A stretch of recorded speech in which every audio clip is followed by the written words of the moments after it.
Kuwaiti नगरपालिका ने ऐलान किया है कि 35 उल्लंघन करने वाले बेसमेंट पर ताला लगा दिया गया है।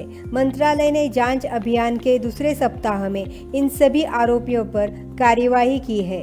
नगरपालिका कुवैत फायर फोर्स के साथ मिलकर ये जांच अभियान शुरू किया गया था। जांच के दूसरे सप्ताह में 136 टिकट फॉर वार्निंग जारी की गई है।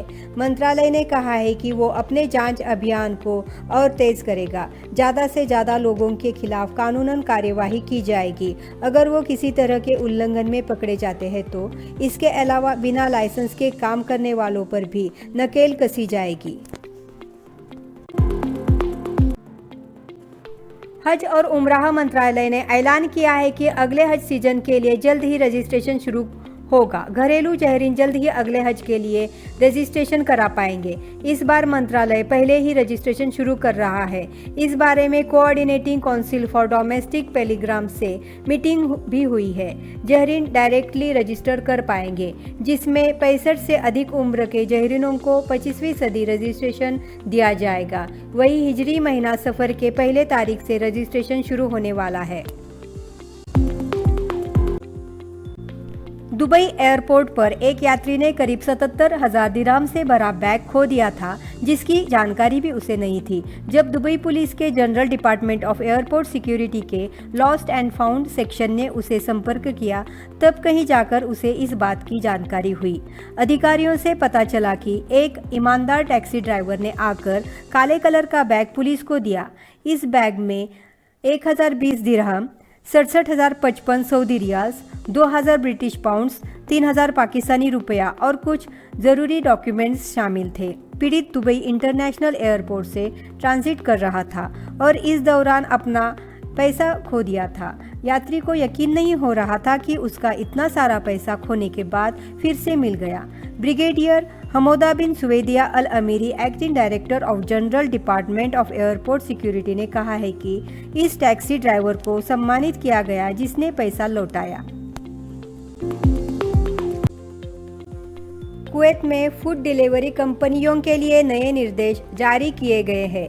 मीटिंग के दौरान आंतरिक मंत्रालय के under secretary traffic and operation, major general के असिस्टेंट, वाणिज्य मंत्रालय के अधिकारी, कुवैत नगरपालिका और public authority for food nutrition ने मिलकर ये फैसला लिया है। ड्राइवर के पास स्वास्थ्य मंत्रालय के द्वारा जारी हेल्थ सर्टिफिकेट होना ही चाहिए। ड्राइवर के पास यूनिफॉर्म होनी चाहिए। डिलीवरी वाहन पर कंपनी का स्टिकर लगा होना चाहिए।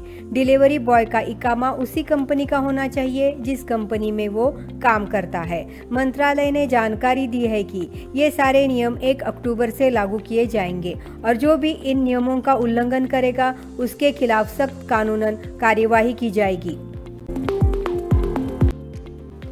अबू धाबी पुलिस ने इस साल अब तक करीब 162 वाहन चालकों पर कचरा फैलाने के आरोप में जुर्माना लगाया है। अपने बयान में पुलिस ने बताया है कि कचरा केवल वही जमा करना चाहिए जहां उसका स्थान है। अगर कोई ऐसा नहीं करता है तो उस पर जुर्माना लगाया जाएगा। पुलिस ने एक वीडियो जारी की है जिसमें वाहन चलाते समय लोग वाहन से बाहर कचरा फेंकते नजर आ रहे हैं। खबर हो कि अबू धाबी ट्रैफिक लॉ के आर्टिकल 71 के मुताबिक इस मामले में अगर कोई पकड़ा जाता है तो उस पर 1000 दिरहम का जुर्माना और 6 ट्रैफिक ब्लैक पॉइंट्स दिए जाते हैं। पुलिस ने सभी से साफ सफाई का ध्यान रखने की अपील की है। ट्रांसपोर्ट अथॉरिटीज़ ने पब्लिक से आग्रह किया है कि वे अबू धाबी की सार्वजनिक बस में पार्किंग ना करें, नहीं तो उनको 2000 दिरहम जुर्माना का सामना करना पड़ सकता है। हाल ही में एक सोशल मीडिया पोस्ट में नगरपालिकाओं और परिवहन के एकीकृत परिवहन केंद्र विभाग यानी department of municipality and transport integrated transport centre यानी ITC ने मोटर चालकों से पब्लिक बसेस के लिए निर्दिष्ट सड़क किनारे लेबाई में पार्किंग नहीं करने का आग्रह किया।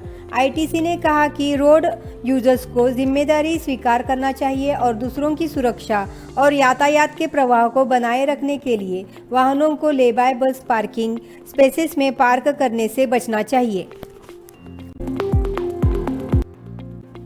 Directorate general of civil aviation ने 2 अलग अलग मामलों में लापरवाही के आरोप में पायलट का लाइसेंस रद्द कर दिया है। डीसीजीए के वरिष्ठ अधिकारी ने इस बात की पुष्टि की है कि स्पाइसजेट फ्लाइट के पायलट इन कमांड का लाइसेंस 6 महीने के लिए सस्पेंड कर दिया गया है।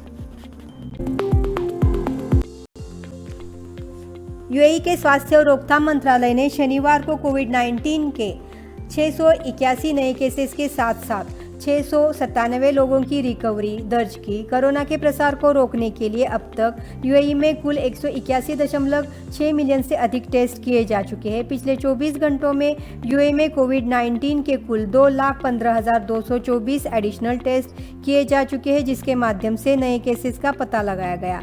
देश में अब तक कुल 18,16,55,771 टेस्ट किए जा चुके हैं। इसके साथ 20 अगस्त को यूएई में कोविड-19 के मामलों की कुल संख्या 10,07,116 हो गई, जबकि कुल रिकवर्ड लोगों की संख्या 9,87,458 हो चुकी है।